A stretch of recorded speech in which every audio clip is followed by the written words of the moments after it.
ஆச்சி கொழுக்கட்டை மாவு வந்தாச்சு. ஆச்சி கொழுக்கட்டை மாவிற்கு கொழுக்கட்டை அச்சை கேட்டு வாங்குங்கள். நம்முடைய முதலமைச்சர் ஐயா மு க ஸ்டாலின் அவருக்கு எதை பார்த்தாலும் பயம். ஆர்டிகல் 370 பயம், புதிய கல்விக் கொள்கை பயம், PMC பள்ளிக்கூடம் பயம். எதை பார்த்தாலும் பயந்து கொண்டிருக்கக்கூடிய முதலமைச்சராக ஸ்டாலின் அவங்க இருக்கிறாங்க. மக்கள்கிட்ட போய் நம்முடைய கட்சி எடுத்து சொல்வதில், கட்சி எடுத்து செல்வதில், எதற்காக 2026 சட்டமன்ற தேர்தலில் தமிழகத்தில் திராவிட முன்னேற்ற கழகத்தினுடைய ஆட்சி அளிக்கப்பட்டு அவர்களை வீட்டுக்கு அனுப்ப வேண்டும் என்று சொல்வதிலே முதல் பங்கு உங்களுக்கு இருக்கு. அன்பார்ந்த பெரியோர்களே, தாய்மார்களே, அன்பிற்கிணைய பாரதிய ஜனதா கட்சியினுடைய அன்பு தொண்டர்களே, அண்ணா தயவு செஞ்சு உட்காருங்கண்ணா, அண்ணா தயவு செஞ்சு அமைதியாக உட்காருங்கண்ணா, உட்காருங்கண்ணா. நம்முடைய தென் தமிழகத்தில் 5 பாராளுமன்ற, அண்ணா தயவு செஞ்சு அமைதியாக உட்காருங்கண்ணா, அண்ணா இது ஒரு பூத்து கூட்டம், தயவு செஞ்சு அமைதியாக உட்காருங்க. தென் தமிழகத்தினுடைய 5 பாராளுமன்ற தொகுதியினுடைய பூத்தில் இருக்கக்கூடிய நம்முடைய கடினமாக உழைக்கக்கூடிய அன்பு தலைவர்கள், பூத்தினுடைய பொறுப்பாளர்கள் எல்லோரும் வந்திருக்கின்றீர்கள். உங்கள் அனைவருக்கும் நம்முடைய கட்சியின் சார்பாக மாநில தலைவர் அண்ணன் நயினார் நாகேந்திரன் அவர்கள் சார்பாக வருக வருக என்று நானும் சொல்லிக் கொள்கின்றேன்.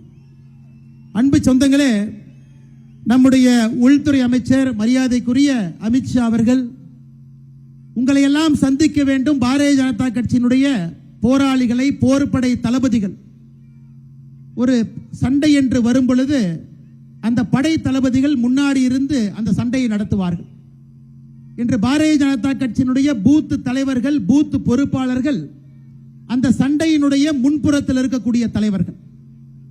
மக்கள்கிட்ட போய் நம்முடைய கட்சி எடுத்து சொல்வதில், கட்சி எடுத்து செல்வதில், எதற்காக 2026 சட்டமன்ற தேர்தலில் தமிழகத்தில் திராவிட முன்னேற்ற கழகத்தினுடைய ஆட்சி அளிக்கப்பட்டு அவர்களை வீட்டுக்கு அனுப்ப வேண்டும் என்று சொல்வதிலே முதல் பங்கு உங்களுக்கு இருக்கு.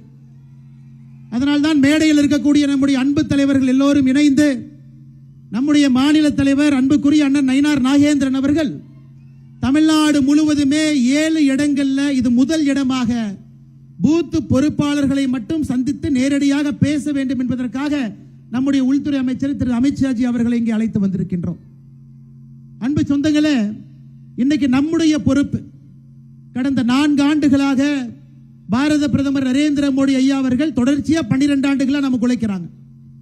2021 தொடர்ச்சியா உழைத்துக் கொண்டிருக்கின்றார்கள்.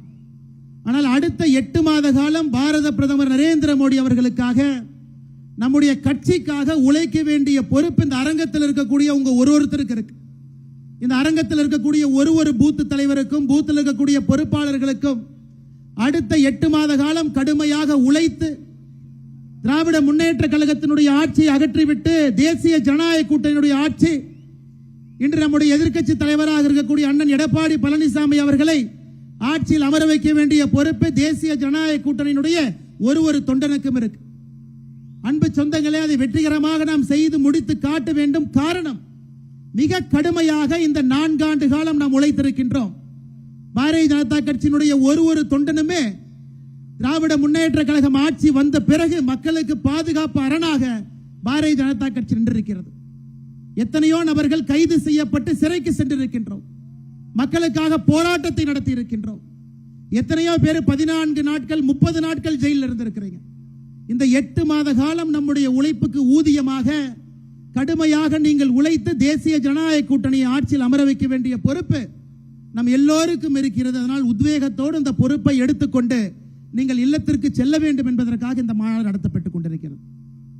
நம்முடைய முதலமைச்சர் ஐயா மு க ஸ்டாலின் அவருக்கு எதை பார்த்தாலும் பயம்.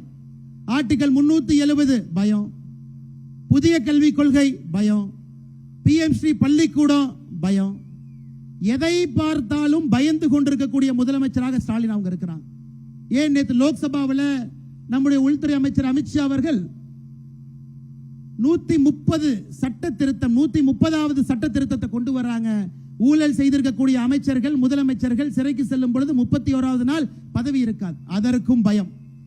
எதை பார்த்தும் பயந்து இருக்கக்கூடிய முதலமைச்சரை நிரந்தரமாக பயம் இல்லாம வீட்டுக்கு அனுப்ப வேண்டிய பொறுப்பு நமக்கு இருக்கிறது. அன்பு சொந்தங்களே, மக்கள்கிட்ட பூத் அளவில் ஒரு பக்கம் பாரத பிரதமர் நரேந்திர மோடி அவருடைய ஆற்றல் மிகுந்த ஆட்சி. இன்னைக்கு யோசிச்சு பாருங்க, தமிழர்களுக்கு எவ்வளவு பெருமை. தொடர்ச்சியாக தமிழ் மக்களுக்கு எவ்வளவு பெருமைகளை கொடுத்து கொண்டிருக்கின்றார்கள். பாராளுமன்றத்தில் செங்கோல் ஆரம்பித்து தொடர்ச்சியா பேசலாம்.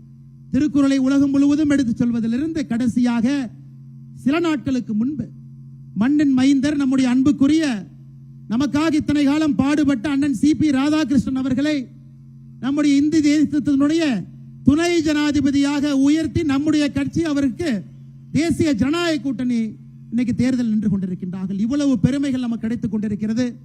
தொடர்ந்து தமிழனுடைய பெருமை உயர, தமிழ்நாடு தொடர்ந்து வளர்ச்சி பெற, இந்த 4 ஆண்டு காலமாக வளர்ச்சி இல்லாம இருக்குதுங்க ஐயா. குடும்பம் மட்டும் வளர்ச்சியில் இருக்கு. அதையெல்லாம் மக்கள்கிட்ட நீங்க எடுத்து சொல்லணும். நம்முடைய 12 ஆண்டு காலம் ஆட்சியினுடைய சாதனை, 4 ஆண்டு காலம் திமுக ஆட்சியினுடைய வேதனை, இதை இரண்டையும் எடுத்து சொல்ல வேண்டிய பொறுப்பு இந்த அரங்கத்தில் இருக்கக்கூடிய ஒரு பாரதிய ஜனதா கட்சியினுடைய தொண்டனுக்கு இருக்கு.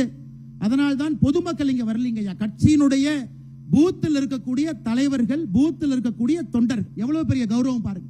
உள்துறை அமைச்சர் பூத் அளவில் பணி செய்யக்கூடிய தொண்டர்களை பார்த்து பேசுவதற்காக வந்திருக்கின்றார்கள். எந்த கட்சியில் இது நடக்குங்க?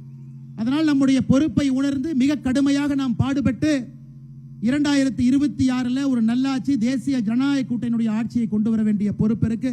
அதை நாம் அனைவரும் சேர்ந்து நிறைவேற்றி காட்ட வேண்டும். மற்றும் ஒரு முறை இந்த நிகழ்ச்சிக்கு பெரும் திரளாக இவ்வளவு கூட்டம் உள்ள இருக்கீங்களோ அந்த அளவுக்கு வெளியே இருக்காங்க, அவர்களும் வேகமாக வர வேண்டும். வருவதற்கான வசதியை கொஞ்சம் ஏற்படுத்தி கொடுங்க. உள்ள வந்துகிட்டு இருக்காங்க. மிகச் சிறப்பாக நடக்கக்கூடிய அந்த பூத் மாநாடு முதல் மாநாடாக திருநெல்வேலியில வெற்றி மாநாடாக ஆரம்பித்து தமிழகம் முழுவதும் இன்னும் 6 மாநாடு. அண்ணன் ஜேபி ஜெயபிரகாஷ் அவர்கள் துணைத் தலைவர் சொன்னாங்க, கடைசி பூத் மாநாடு நடக்கும் பொழுது 10 லட்சம் பாரதிய ஜனதா கட்சியினுடைய தொண்டர்கள், பூத் அளவில் தலைவர்கள் அன்னைக்கு நம்முடைய பிரதமர் அவர்களையும் அமித்ஷாஜி அவர்களையும் வரவேற்பதற்கு தயாராக நாம் இருப்போம் என்கின்ற உறுதிமொழியும் நாம் அளித்திருக்கின்றோம். அன்பு சொந்தங்களே, மறுபடியும் உங்களிடம் நான் கேட்டுக்கொள்கின்றேன், அடுத்த 8 மாத காலம் உங்களுக்கான காலம். கடுமையா பணி செய்யுங்க, களத்துல உழையுங்க, ஒரு வாக்கையும் சேகரித்து கொண்டு வாங்க. அந்த வாக்கை தேசிய ஜனநாயக கூட்டணி கொண்டு வாங்க. பெரிய மாற்றத்திற்கு நீங்கள் பாடுபட வேண்டும் என்று சொல்லி வாய்ப்பு கொடுத்த பாரதிய ஜனதா கட்சியினுடைய எல்லா அன்பு தலைவர்களுக்கும் தொண்டர்களுக்கும் நன்றி சொல்லி என்னுடைய உரையை முடித்துக் கொள்கின்றேன். நன்றி, வணக்கம். பாரத் மாதா கி ஜெய்.